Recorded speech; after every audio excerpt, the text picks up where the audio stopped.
Well, it's the off season for most of the NHL, and for a lot of teams, that comes with some front office changes. So we're seeing a lot of those around the league. But the situation in St. Louis is a little bit different, a little bit unique when it comes to the rest of the NHL right now. So Doug Armstrong will be stepping down as general manager of the Blues after the upcoming season, with Alexander Steen waiting in the wings to take over the job. Today, we're going to talk about that transition. We're going to talk about both Doug Armstrong and Alexander Steen. Is Steen the right fit for the GM job for the Blues? Has Armstrong left the team in a good position before he ultimately leaves and moves on to another role? And what moves does Alexander Steen need to make to push the Blues to another Stanley Cup? We're going to talk about all that and more today on Note News.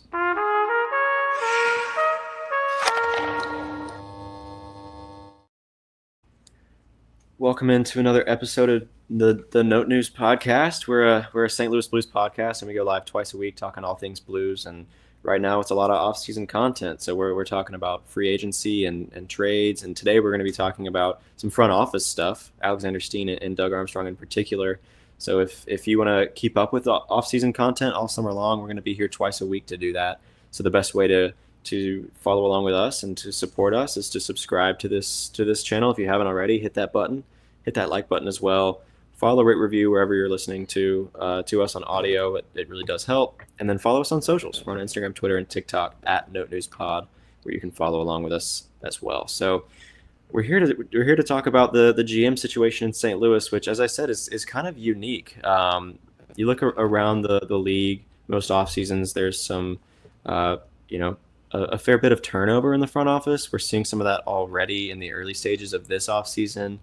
Lou Lamoriello out in his position as GM of the New York Islanders. Shanahan out in Toronto. There's some shakeup already as teams sort of drop out of the playoffs or fail to make them altogether. It's pretty typical of an NHL offseason, but it's a little bit different in St. Louis. We've got turnover planned, which is the funny thing. So Doug Armstrong is still GM, as he has been for a long time. But as they announced last summer, Alexander Steen will take over the role. So he's sort of the GM in waiting, the succession plan for the Blues. It's really interesting, and I mean, maybe not unique like exactly, but unique compared to the rest of the league right now that they have this GM in waiting. And to be honest with you, Alec, I don't know about you, but I'm kind of really, really glad. I feel really lucky as a Blues fan that this succession plan exists. Like they have this plan in mind to where Doug Armstrong and his fantastic legacy and all the great moves he's made as GM hopefully won't like that legacy and his philosophies won't just die as he moves on to just be the president of hockey ops. And I really like what they're doing with Alexander Steen, sort of the special assistant, learning the ropes. And that way he has a little bit more experience when he's ready to take over. I don't know about you, but I'm feeling pretty lucky about the front office situation. Pretty glad about it and how it's shaking out in St. Louis right now. Yeah, I agree. I think that this type of thing doesn't happen in sports. Also, I'll mention here at the head, I'm having some internet connectivity issues today, listeners. So if anything happens or if my voice cuts, sorry about that. And also, sorry for the slightly late start. But I agree that this kind of succession plan just doesn't really happen. And that's, I think, a reason for optimism, because so often, I think it was Armstrong who made the quote, but the nature of his job as GM or president of hockey operations or in any sport, the general manager of the roster construction of the team so often does not end on a nice note with the franchise. They almost never can really ride off into the sunset as the nature of their job. They pretty much play it out until they are unable to complete the job anymore. And then are typically, demoted to lower ranking levels. And so for Armstrong and the Blues to come out with this plan shows the foresight to get ahead of something like that and shows that they've been thinking about the future of this club for a while now and have been evaluating Armstrong as well as just the rest of the organization over the past couple of years. This wasn't just after the conclusion of the 2024 season. They were like, we should probably think of a way to transition. No, this is a lot bigger than that. This is, years in the making since Steen joined with the team, and really since like the Stanley Cup win, probably a few years after that is when, they started to more critically assess Armstrong and the moves that he made, that have been talked about for ad nauseum, like letting Pietrangelo walk, instead signing guys like Torrey Krug, Justin Falk, etc. There's been evaluation and analysis for the team for a long time now, and we're sort of seeing it come to fruition and having the plans revealed to us. But the fact that they've had this plan together in the first place, again, is just really, really exciting, and is a very it's something that doesn't happen, but I'm like you said, I feel so lucky because my team is clearly demonstrating a level of foresight and of planning that is so often not found in all of sports, not just hockey. Yeah, and it's that long-term mindset that I feel like Doug Armstrong's so good at. A term he likes to use a lot is 30,000 foot view, when he sort of describes his relationship to the team and his responsibility as GM. That 30,000 foot view, he's really thinking big picture. He's really thinking long term. That's been I think a quality of his for his whole tenure, but especially in the past few seasons, as you've said, it seems like they have been sort of planning for this, and they've had the foresight to have a succession plan in place, both in the front office, as we'll talk about today, but also we've seen some of the that philosophy show up in the on ice product and the roster as well, getting a little bit younger, getting creative with the roster building to bring in some young players that aren't just prospects but are NHL ready as well. And I mean, the past year in particular was, I think, a signature season for Doug Armstrong, to accelerate the timeline of this team back into contention. So before we move on to talk about like Alexander Steen and his time with the Blues, whenever he will take over, I think we should sort of do a little bit of evaluation of the season that Armstrong just had, because it was, like I said, kind of a signature one, maybe his best ever. I think let's sort of go through some of these moves and discuss, ultimately seeking to answer the question: was this Army's best season ever as GM? Where does it rank? We'll try to get to the bottom of that, but I figured to start out with, let's look at some smaller moves and then move on to the bigger ones, sort of the signature moves that we think of when we think about this season. Let's start with the forward group. And one of the goals with the forward group last offseason, as you'll remember, is get faster.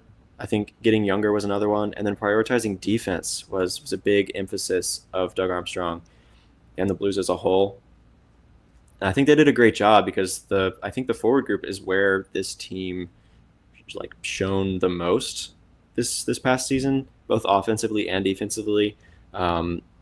And so looking at some of the moves they made around the fringes, they acquired Alexander Texier from the Columbus Blue Jackets in exchange for a 2025 fourth-round pick. Matthew Joseph they acquired from the Ottawa Senators, along with a 2025 third-round pick in exchange for future considerations. Looking back, that's kind of crazy, although I think they just needed cap space, and they were going after some bigger names, so makes sense. And then acquiring Radek Faksa from Dallas for future considerations again.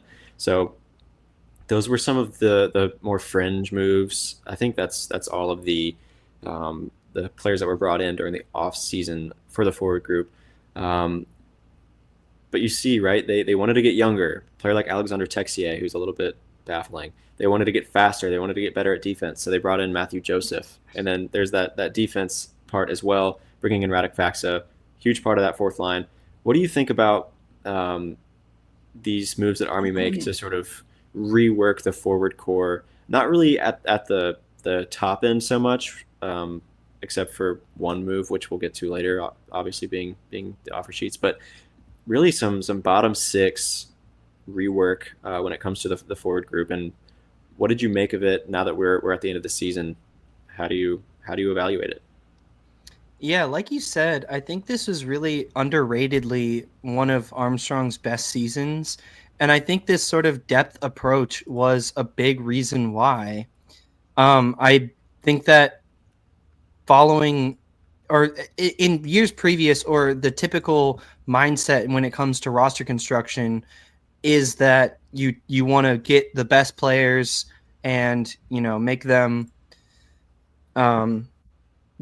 the core of your offense, the core of your roster. But Army identified a potential area to upgrade and get that 5% better that he's talked about in the bottom six. And that had such a massive impact on the way that the Blues season played out. I mean, depth scoring is typically it has been at least a calling card of the Blues for a while now, but not like this, not even necessarily like that. It's just that it would come from, one of your bottom six liner, or one of your third line wingers, or one of your fourth line wingers, or your third line center and a third line winger, as well as, your top six.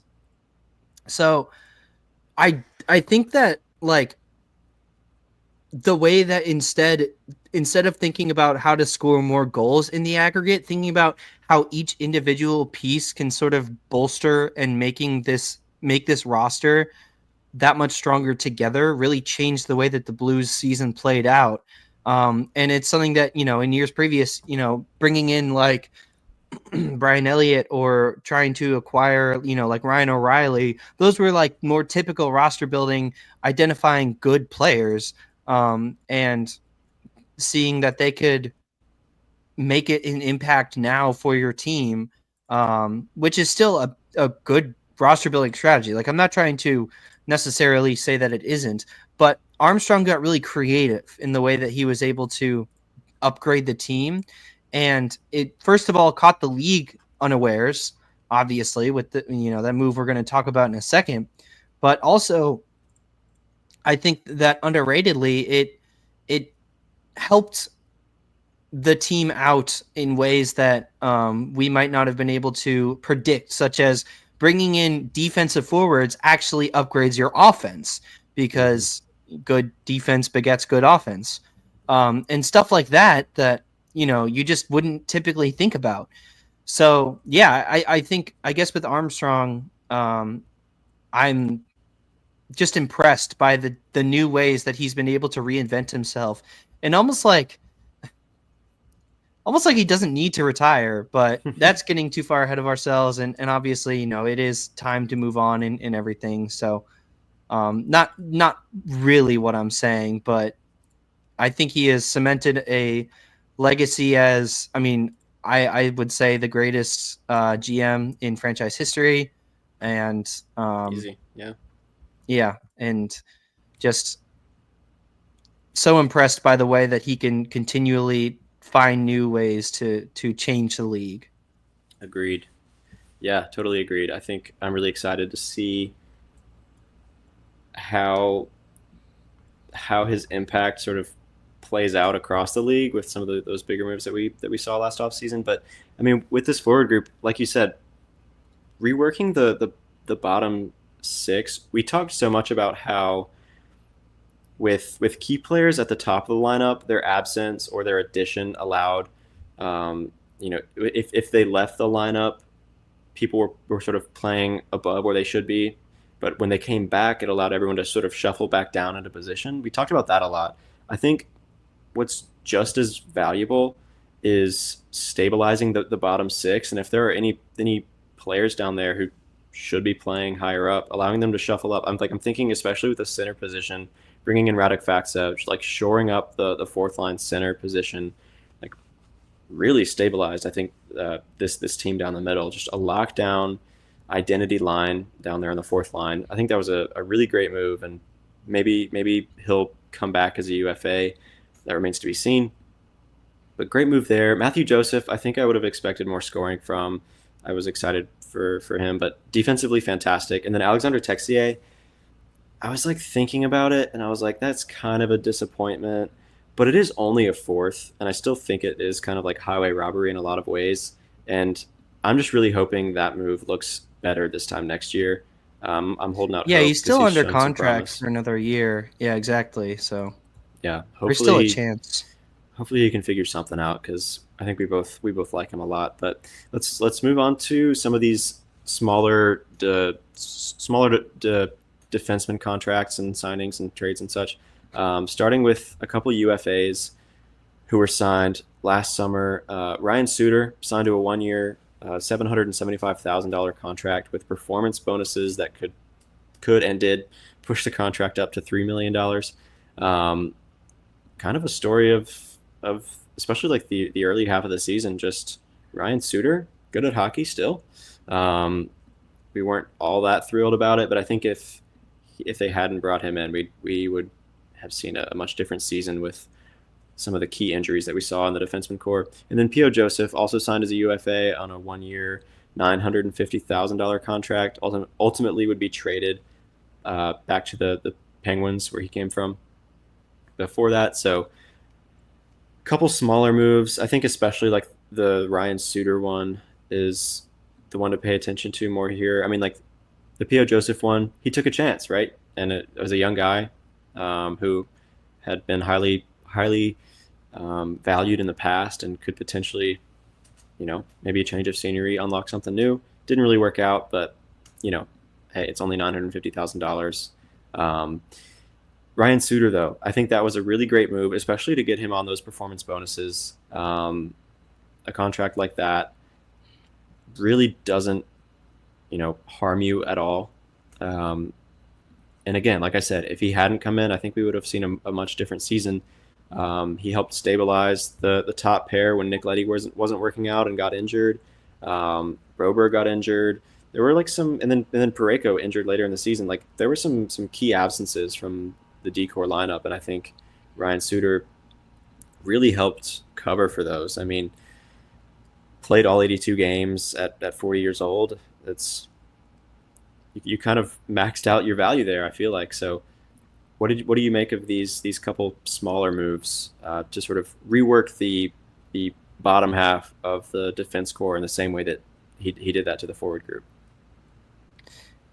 Yeah, I think it's the Suter deal is funny. If that's all it takes is to get the best out of 40-year-old hockey players, is giving performance bonuses. And I mean, hey, like, does John Klingberg win an extra $2 million if he hits 100 points? Like, but I think it's like you said, it's really impressive the way that they were able to turn this around just so quickly when all that we had been talking about ad nauseum over the last couple seasons was how much this defense core needed help and how like they were getting older and like did not have the skill and everything to hang around, and how like they looked lost.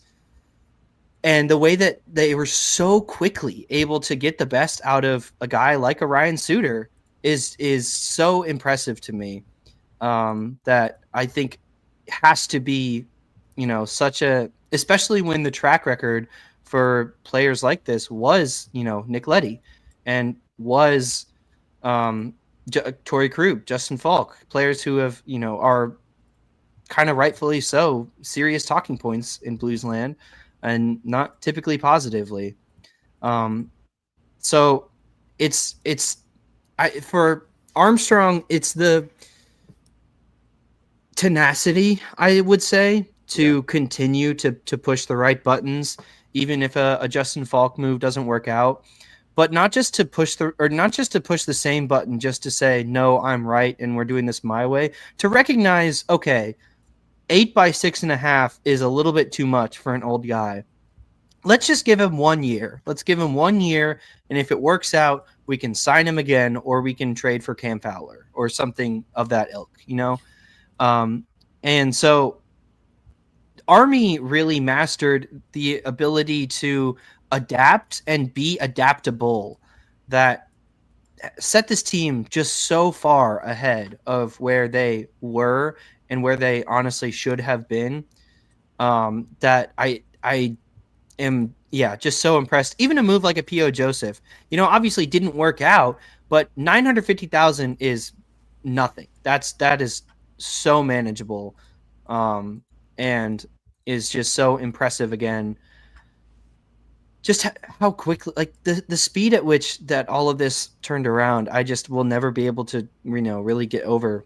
It's just amazing what Army was able to do, but it's yeah, it's leaving a legacy to me of being adaptable, of keep trying the right thing even when the results don't come, being patient that 5% will come, and not sacrificing the farm when your window hasn't opened yet. Like at the time, fans were calling for Jacob Chikrin. And honestly, like Chikrin would definitely help this roster a lot. He's turned out to be a really good defenseman. But at the time, that was not a known quantity. Some other players that Blues fans were calling for is like Timo Meier, who is now on one of the worst contracts in the NHL. Making those all-in moves at the wrong time would have canceled this whatever and turned it into a rebuild. And Armstrong instead learned from his mistakes of Justin Falk. I know people will point to Nick Leddy, but I think a 4x4 contract is really not all that bad. It's just he made the mistake of the no move, no trade clauses stuff.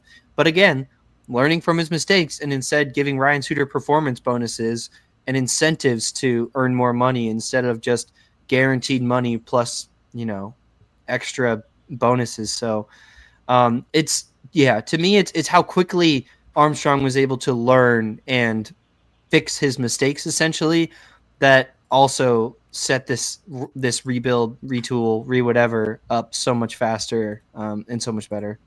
Yeah. Yeah, agreed. Real quick, Cody in the chat said giving up the second round pick to get rid of Kevin Hayes was the only big negative. That was another smaller move. Yeah, they traded Kevin Hayes and a 2025 second rounder to Pittsburgh in exchange for future considerations. I'm pretty sure they did another a pick swap later on to get that pick back in order to sign Philip Broberg to the offer sheet. I think it was like a wound up being a 2020, I don't know, 6 or 7 fourth round pick that they gave up. I mean, they ended up giving it both anyway. So, but yeah, what did you make of that move? Is that something you wish they hadn't done? Well, I mean, the Kevin Hayes, I think part of it was thinking about the offer sheets move that was coming along the way and recognizing that instead of paying a guy like Kevin Hayes something like, what was he making? Let me see if I can look it up. And he had some salary retained by Philadelphia too. But let's see, Kevin Hayes is at 3.5, which is that what Philly is retaining? Yeah, okay. So it was the same as Radek Faksa, but essentially Kevin Hayes is still under contract for the next year as well, and kind of had a really poor year. To then turn around and say, okay, well, we can swap out Kevin Hayes for Radek Faksa for the same, not lose any cap space and just give up a second round to do so. I agree that it's not the best use of resources, but at the same time, I think that I see the logic behind it at least.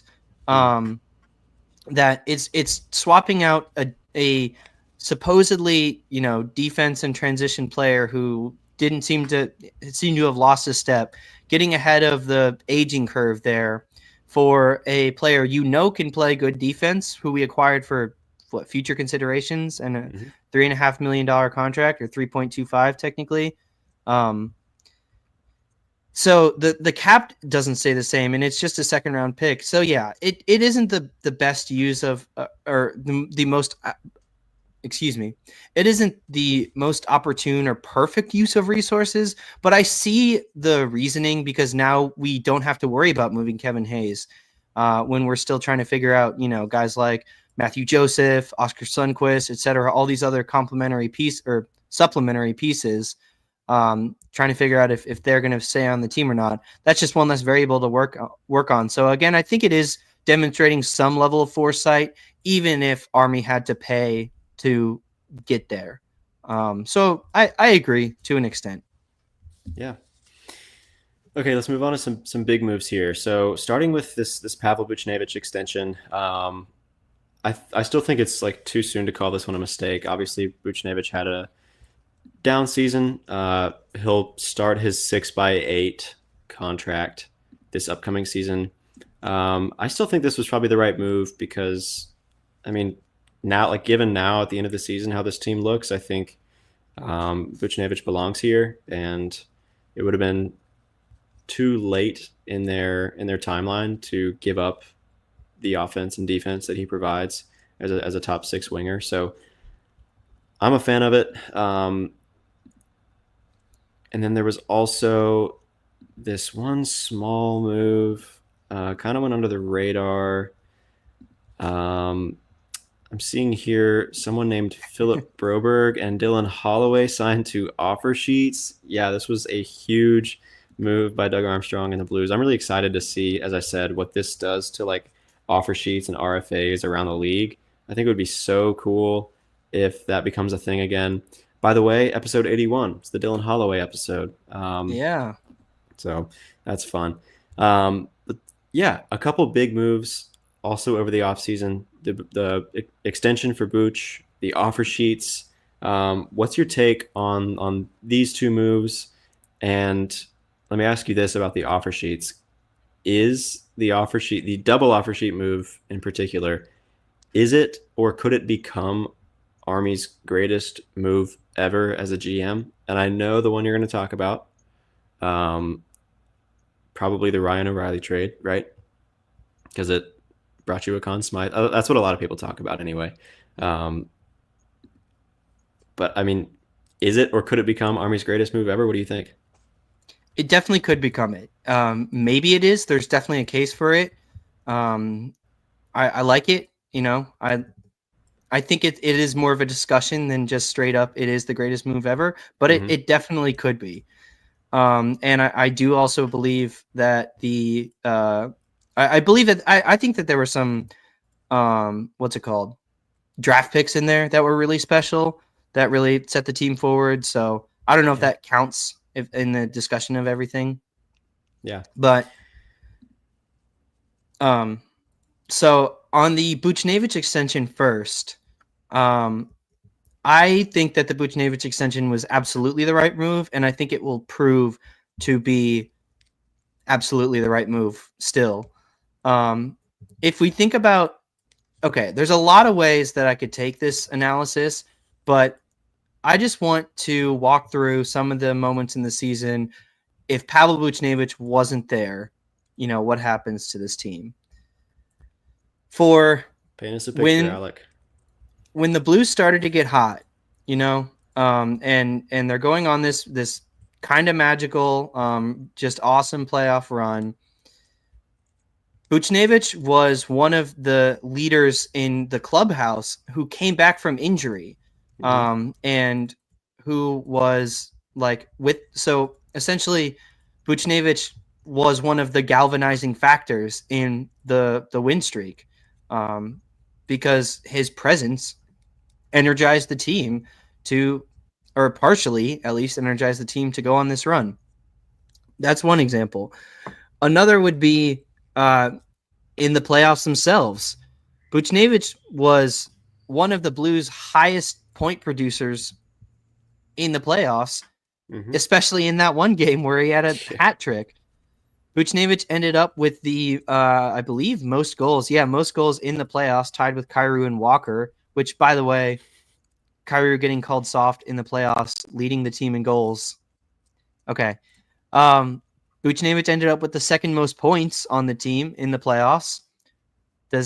Do the Blues go to even 7 games and give the fan base hope and give us something to hope about next season if Buchnevich isn't there? And then looking forward, or going back actually, before we look forward, one more is the discussion about if you trade Buchnevich or not, or if you sign Buchnevich or not. Sorry, my mind is moving faster than my mouth here. The discussion about whether or not to sign Buchnevich was all contingent upon whether or not you want to trade him, because this would have been the final year of his deal. So if the Blues go into the trade deadline as they do, kind of starting to get hot, but we're not really sure what this team is yet, and had been pretty disappointing throughout the season. Do you really think they stand pat and go on the run at all? Because I sure don't. I 100% think that they would unload Pavel Buchnevich to a contender, probably Florida, and get probably a first-round pick in return. But would you rather have a first-round pick in this year's draft, which is probably, back end of the first round, not have made the playoffs because Buchnevich wasn't there, and if we somehow miraculously did make the playoffs, not have taken the Jets to 7 games and lost in a more disappointing fashion, and then not have Pavel Buchnevich coming forward and instead have draft picks in a draft where, it's kind of a generally considered to be a very weak draft. I know which outcome I'm picking, so I think the Pavel Buchnevich contract is going to turn out to be just fine because he still had a decently fine year.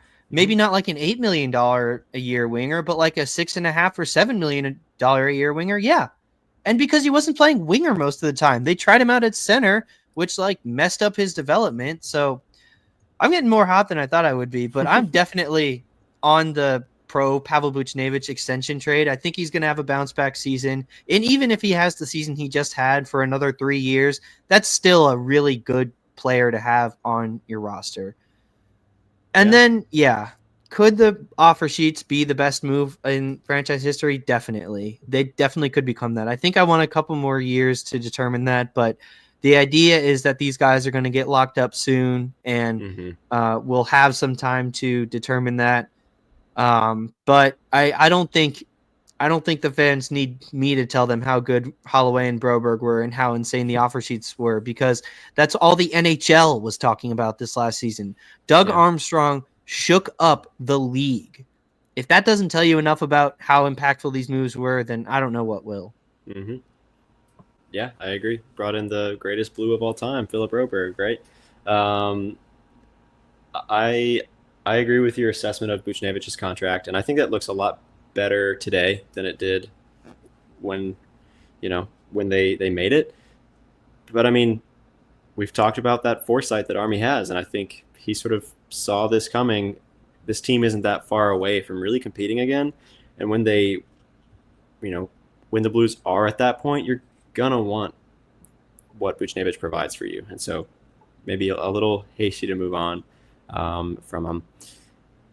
I think it's great that they got him down to 6 years. I think they probably would have liked less AAV, but the fact that the term wasn't 8 years, I think, is kind of a win. Okay, let's talk about one more move, and then move on to Alexander Steen after that. But acquiring Cam Fowler and a 2027 fourth-round draft pick from the Anaheim Ducks in exchange for defenseman prospect Jeremy Biakabutuka and a 2027 second-round draft pick. I mean, as much as any of these other moves pushed the Blues into the playoffs, what Fowler did for the blue line saved the season, really galvanized the blue line and the defensive core, and really just allowed everyone to play in their proper positions, and I mean, was a key piece of this team and was their best player in the playoffs. And I think this has a case to be one of Armstrong's best ever in-season moves. I don't know what you think. I'm not saying that it definitely is necessarily, but like in-season moves, in-season trades, I think this has definitely has a case for it. Great move. Sure. Great move from Army. So what do you think about that move? And then do you think, where do you think this ranks on Armstrong's all-time seasons ever as a GM? Is it number one? Yeah, the Cam Fowler move, you cannot say enough about. I mean, to get a player that can turn around an organization like Cam Fowler did when the rest of the NHL just had no idea of, maybe not no idea of the caliber of player. I mean, Cam Fowler had always been a decent player, but no idea of how much a move like that could change a season. Again, Armstrong put the league on notice as a general manager. That's something that this is Leon Draisaitl and Connor McDavid level shakeup from a general manager. I mean, there's a reason we put Army in S tier in our tier list episode. Go check that out if you haven't seen it yet. But yeah, I mean, the Cam Fowler move was just such a shock for, I would say, most of, if not the entire NHL. And really, like, putting up the stats that he did, like you said, in the playoffs, leading the team in points and leading the league in points. On top of that, being one of the top point producers on the team, when the Blues had lacked that from a defenseman for so long. Cannot say enough about that. And for him to gel so quickly, this is just like a level of scouting and talent acquisition that is really teams dream of. And I think it's really indicative of the job that the front office, Army included, can do in a season, is that their scouting is just so good. They're so able to identify who fits their system and what kind of system they want to run, especially now that the coaching carousel is defined and Jim Montgomery has been brought in. Cam Fowler is I think probably the best in-season move, or no, Ryan O'Reilly was off-season. So yeah, I think it is probably the best in-season move that just turned a season around. I mean, it was that, Holloway and Broberg and Monty, which I don't know if Monty counts in this discussion too, but like, all of this is, to me, to answer your question, I think this might be the best season as a GM, because even the Stanley Cup year, that was the culmination of efforts of years of work. That wasn't just a great season from Army to acquire O'Reilly. That was, Steiner and Barbashev, Pietrangelo being sort of a captain. But I think that this is the greatest season. If you look individually from the off season to the moment the Blues the season ended, I do think that this is just a legacy defining year for Army, and is honestly like put himself on the Mount Rushmore of current active GMs. I don't think that's crazy to say. So to me, this is the greatest season in Army's tenure. I think I agree with you there. It was looking like more of a question sort of halfway through the season, but given how it ended and how good they looked, and in the playoffs in a year where no one thought they would get there, it took them a little bit to get going, and I don't think they were playing as well as they could have, but they looked like they belonged. And for Armstrong to get them there with so many so many of the key pieces and like reasons why they were there were added really recently. A lot of which we've talked about today in the last year. So yeah, I think I agree with you there. In terms of one single season of work, I think this is probably his best ever. Just a work of art, masterclass from Doug Armstrong. Absolute, and I'm really excited. Cinema. Yeah. I'm really excited to see what he can accomplish this offseason, as someone mentioned in the chat a little bit earlier. I hope he goes out with a bang here and tries to, one up himself and make some more crafty moves. Nothing over the top. Don't want to put the team in a hole or anything, but like, keep being creative, keep being crafty. Cap's going up, got a little, room to work with. I'm excited to see what Doug Armstrong does. I'm also excited to see Alexander Steen, who is up next and who we should talk about now, who will be taking over from Doug Armstrong as general manager. So last offseason, I think it was last June, I want to say, this was one of our early episodes, like our first ever emergency pod. The Blues signed Steen to a 5-year contract, 2 as special assistant to the general manager, and then 3 as general manager. So he's about to enter year 2 of that special assistant position, after which he will take over for Doug Armstrong. One thing that I remember particularly stands out well about some of the things that Doug Armstrong and Stillman were saying about Steen is just that they were very confident after seeing him, working with the front office, that he had what you need in a GM pretty much everything except the experience doing the job. And so, again, I love what they've done here, the succession plan to bring him in, show him the ropes, get him that experience in a way that's like he has a little bit of, like a grace period or like, sort of a trial period almost, just like he's not necessarily held accountable because he's not the one making all of the decisions. It's just a great way to have someone learn the ropes who's never done it before. And so um, he's getting that experience now. If it's the one thing that Armstrong felt he was lacking, he's getting that. Um, he also served as the European, like a consultant for European player development starting in 2023. So he's got some of that, you know, player development, prospect, background, scouting, that kind of stuff. And then also they mentioned that over time, throughout the length of his 2-year term as that special assistant position, he would sort of gradually be handed more responsibilities, trying to get more familiar with the role and his duties as GM. And so this time next year, I don't know if we know for sure. Alec, you might know. Like, is it Steen taking over? It's probably Steen taking over July 1st of next year, sort of like when the hockey calendar resets is July 1st. Yeah, I don't think we know for sure, but I think it'll be during the off season. Yeah. So Doug Armstrong might still have a hand in the offseason. And for what it's worth, he will be transitioning not away from the organization, but into a role as solely president of hockey ops. So he'll still be there, still making big picture decisions, but like it'll be Steen's team to run when it comes to like the roster and that kind of stuff. So, I mean, what are your thoughts on Steen? Like now that we've seen, I think he probably had a big say in some of these moves and transactions. Like I'm thinking the Buchnevich extension, definitely offer sheets, Monty, like stuff like that's more longer term. I think Steen definitely would have been included in those conversations.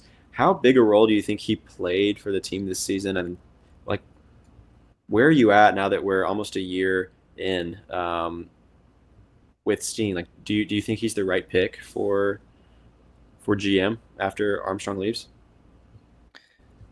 Again, a lot of this is going to be mostly estimations and Sure. figuring out, sort of reading between the lines. Yeah. But I do believe that there's a lot of excitement or a lot of stuff you can be excited about for Steen because he was identified for this role. It wasn't just like he came up to Army and was like, I think I want to work in the front office now. It was mutual. It was Steen saying that I still want to be involved in hockey. I love hockey and I want to help out the club however I can. It was also Army and Stillman going up to him and being like, we think you're a guy that can do this. And then as he started to work, earned more responsibility and earned more like assignments to do. And it's something like that really inspires what I think could be a great move for the Blues. And for Steen taking over, it just sort of the least analytical thing that I can say about this, but is the most honest way about how I feel. It just feels right. And things don't often just feel right in sports. That's, again, the worst way I can put that, but a better way to say that would be a better way to say that would be the fact that they had this plan, the fact that Steen is their guy, the fact that Steen had worked his way up through the system, and the fact that they had identified Steen so early and so quickly as good for this role, and the fact that they've gone through with it and continued to be a part of the team, all of it just like passes the sniff test. And I just think it's something that definitely the Blues and Steen should be able to hang their hat on. And I think it is actually worth getting excited about, honestly. Like it's sort of weird to say a GM move could be something worth getting excited about, but truthfully, I think there's a lot of good that could come out of this because everything about it is being done the right way, which no one really knew the right way until the Blues started doing it. So I'm here for it. I think it's going to work out really well because of the way that they've been approaching it has been so complimentary and so iterative. Yeah, for sure. Um, we could talk a little bit more about like some of his scouting work and European player development because, as Jacob pointed Mhm. out in the chat, he definitely did play a significant part in the Yep. logic behind drafting Otto Stenberg and Theo Lindstein. I would expect you to check too, just as another European Yeah, player. yeah. I think any any European player, especially like those Nordic countries, I think he probably had a hand in. Um, and I think that could be like a really great edge for Steen as GM, sort of knowing, being I mean, he's Swedish, right? So like being someone who can, maybe lure some of those guys to the team or convince them to stay around if they do become significant contributors. Like I'm hoping he can play a significant role in getting Broberg to agree to a long-term extension. I think that would be awesome. So I think that is really cool, cool to see. And then yeah, like Otto Stenberg and Theo Lindstein are are two of the Blues' top prospects. And if Steen had a significant hand in the Blues drafting them, and I think we're assuming that yes, he did, then I think that's a great sign, that his sort of evaluation of young players and prospects, is pretty sound, I think. And so I think we can assume or can be optimistic at least that the drafting and player development side, of what St. Louis does will still will be in good hands really. So I Hmm. agree with you. Like everything that's going on with this team for the most part does like pass this. I kind of get what you're saying. It's ineffable in a lot of ways. There's not really a great way to explain that sentiment, but yeah, like it just does kind of feel right in a way that so much of sports doesn't. So Especially front office work of sports. yeah, 100%. So I mean, this was a great season from the Blues. They saw so much improvement, and as you said, like everything just kind of felt right. I think we're starting to see the plan taking shape for what this team is gonna be, what these players could be, how this team is built, how they're built to win, the ways that they're gonna find success. Like we're starting to see those key pieces slot in. It's like okay, like I can see now that we've got Dylan Holloway and Philip Broberg. Like these are two young guys who, you know, we could would want to have drafted and developed ourselves a few years ago. Well, we just kind of like did it the back way, I guess. So that was really a great move. And then Robert Thomas continues to look great. Goalie development looks great. Like we're starting to see these key pieces, like long term stuff. Jimmy Snuggerud, Dalibor Dvorsky. It's starting to make sense and take shape a little bit. So Hmm. let's talk a little bit now about the future and Steen's role in that. Like, what do you think he needs to accomplish in order to push the Blues to another Stanley Cup win as general manager? Um, where do you want to start with this? Because I think we can talk about key players or key roles to fill. Um, we can talk about player development. Where do you want to take this? What comes to mind when you think about what this team needs from Alexander Steen in order to become a real contender again? Well, I mean, I would say they're pretty much at the level of being a real contender, but or at least like a good playoff contender. Um, I think there's two things, and one I think I have more of a positive spin, and one I have more of a we'll see spin. Mm-hmm. So I'll ask which you want to start with. I kind of like the idea of filling key roles on the team, either coaching staff or player. I don't know, man. Well, I mean, do you want to do a positive one or a negative one? Let's start. We could start Maybe not negative. negative, like neutral. Neutral. Okay, Okay. start with that one. So I think part of this is to remain a good team, they're still going to have to stay young and stay cheap. And the way you do that is with drafted players. as we said, Stenberg and Lindstein seem like two of the Blues' youngest forwards, and I think Steen's eye for talent is notable, but I do question, at least compared to Doug Armstrong, I think there's going to be a little bit of a downgrade there. Mm-hmm. And part of that is just the natural downgrade that's going to happen because you're losing one of the greatest hockey scouts that, at least in our time, that has played. But I think at least I'm looking more at the pick of Adam Yudacek and how he. We'll see. The jury's still out. He had a fine season, but still has not really shown the player worth drafting at 16th overall when there were other good European forwards still on the board. One being Michael Branson Nygaard, who I was sort of championing. Mm-hmm. And I think Steen showing with Lindstein and Stenberg the ability to develop or draft and acquire high floor players, but that home run swing, and he's only had a couple years, but that ability to continue to fill out the middle six essentially instead of the bottom pair, still seems like it might need some development from Steen, and maybe that's a Doug Armstrong takes more of a role as this goes on, and it just comes that way. But yeah, I think in terms of his talent acquisition of amateur players, I'm very I guess I'm cautious about it. I'll be cautiously optimistic because I am a Blues fan, and he's not done anything that's atrociously terrible talent acquisition, but it does feel a little bit like the roster construction, or not the roster construction, the prospect development Mm-hmm.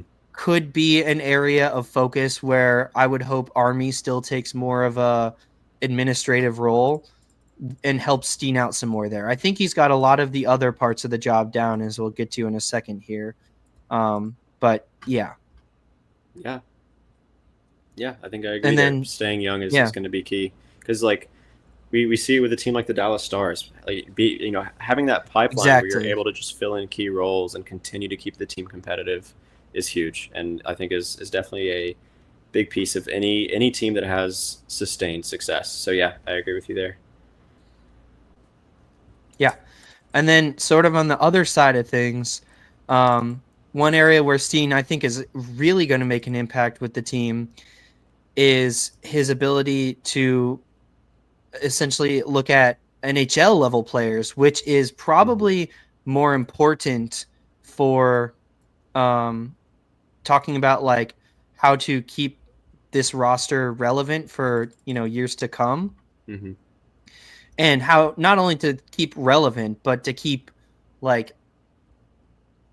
excellent, to stay in playoff contention is deciding who to extend, who to bring in, that kind of thing. And that's where I think Steen has shown the most promise, and honestly could even be a bit of an upgrade. That might be saying a bit too much too early, but over Doug Armstrong. I think Doug Armstrong is just the master NHL draft guy that we could have had. But I think Steen could be maybe a little bit better on the player side of things as a former player himself, and a good former player himself, I should say.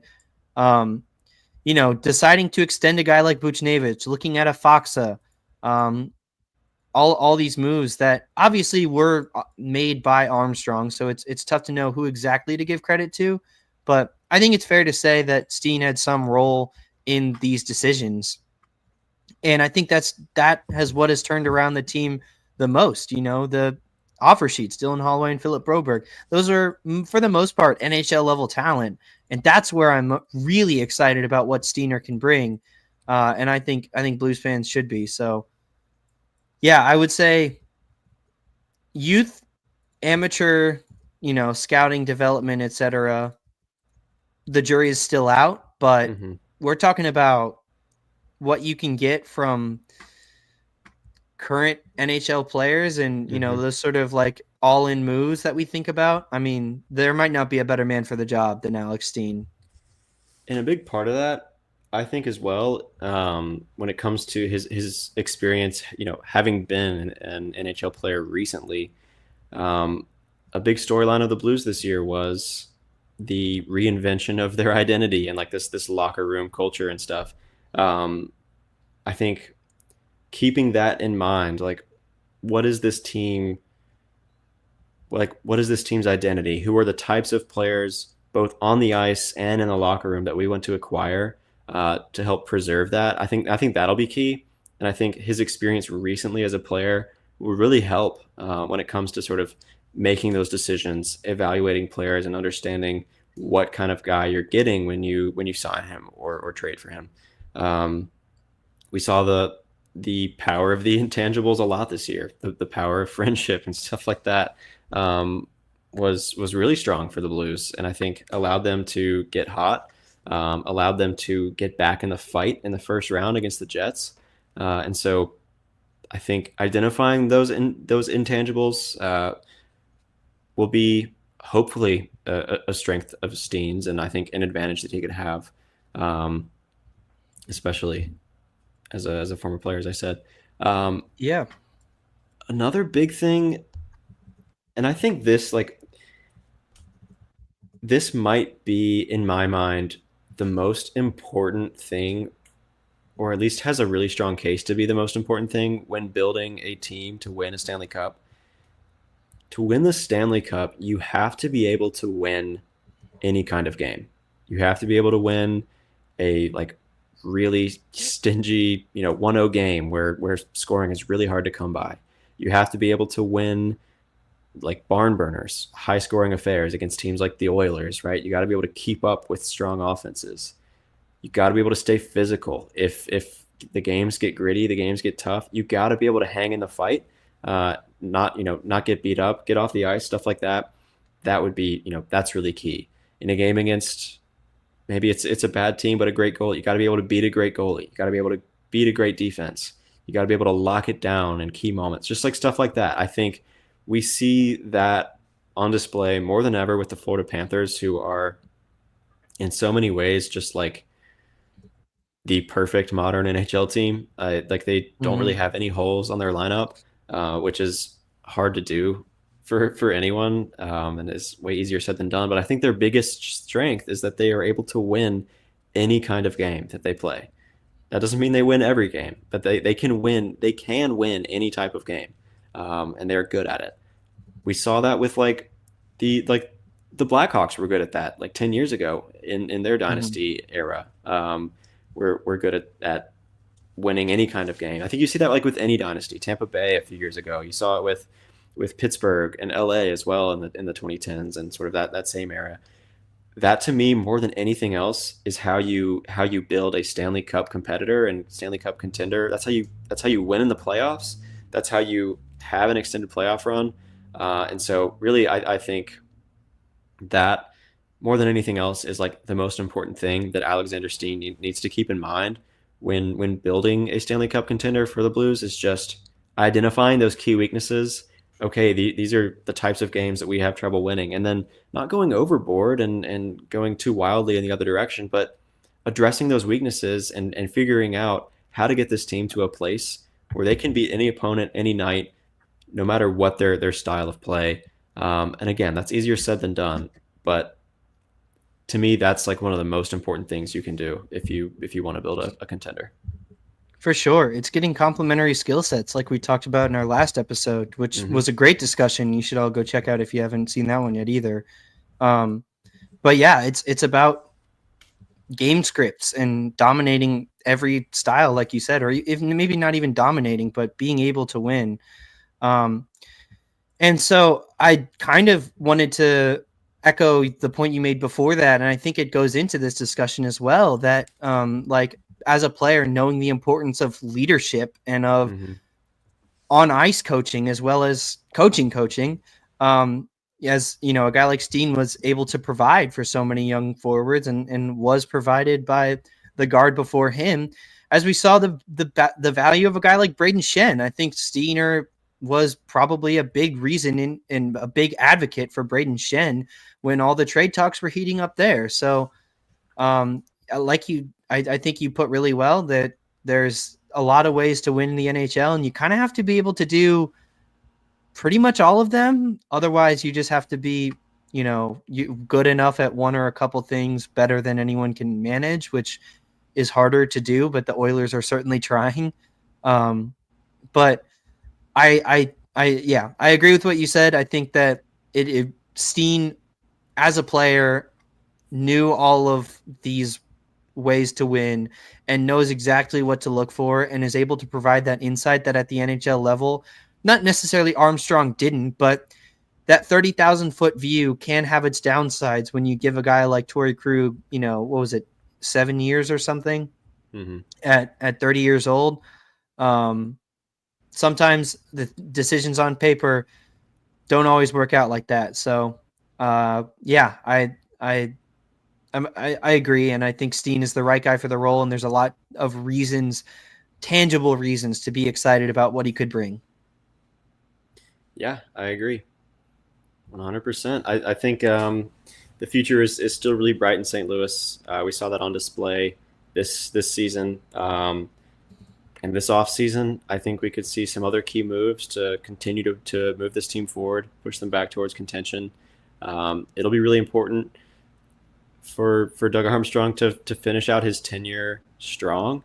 And just like another thing that I think we could talk about, like specific player needs that they have to acquire, things like that. I think the old adage, the way to win is down the middle, on D and in net, stuff like that. I think that'll be key. But another one that I'll just point out is adaptability, because the game changes a lot.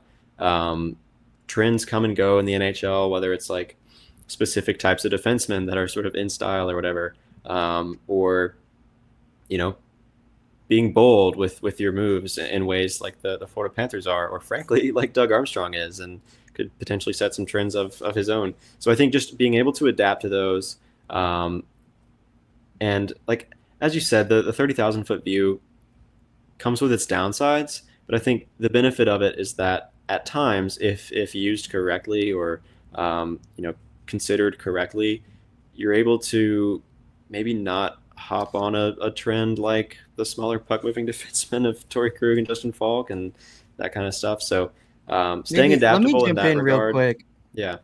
Let me just clarify what I mean. Like, I'm not saying it's a bad strategy. It's actually a very, very good strategy to have most of the time. But I think there's a feel to it that is harder to teach, that Steen as a player would have, versus Armstrong, who's been in the front office so long, is used to his position. That 30,000 foot view is very, very useful to not screw over your team future in one off season like the Nashville Predators did. But there are times when you might have to, like you're saying, change the trends a little bit. And that's, I think, more of a feel thing that Steen could have. So anyways. Sure. Yeah, that makes sense. Yeah, that's well put. And the last thing I'll say is just in the same way that adaptability is important with like adapting to league trends and things, adapting to like yourself is also important. Doug Armstrong has made some mistakes. I'm sure Alexander Steen will as well. So just like being able to recognize those and sort of change your philosophy, change your approach, to make sure you don't make those same mistakes moving forward, I think will be really key when it comes to building another another contender for a cup. So yeah, those are some of the things we're looking for in Alexander Steen, who again will be taking over as GM next year. Do we want Army to leave? I don't know. He'll still be with the organization. Excuse me. So he's not gone. He's not gone, Alec. This isn't goodbye. All right. It's just see you later. But as I said, this offseason will be key. So Doug Armstrong, we'll never forget you. But if you go out and have like another signature summer, you will be cemented as Blues, whatever, like the top tier of Blues greats, especially in the front office. So we're hoping for some big moves. There. Yeah, I know. Just saying.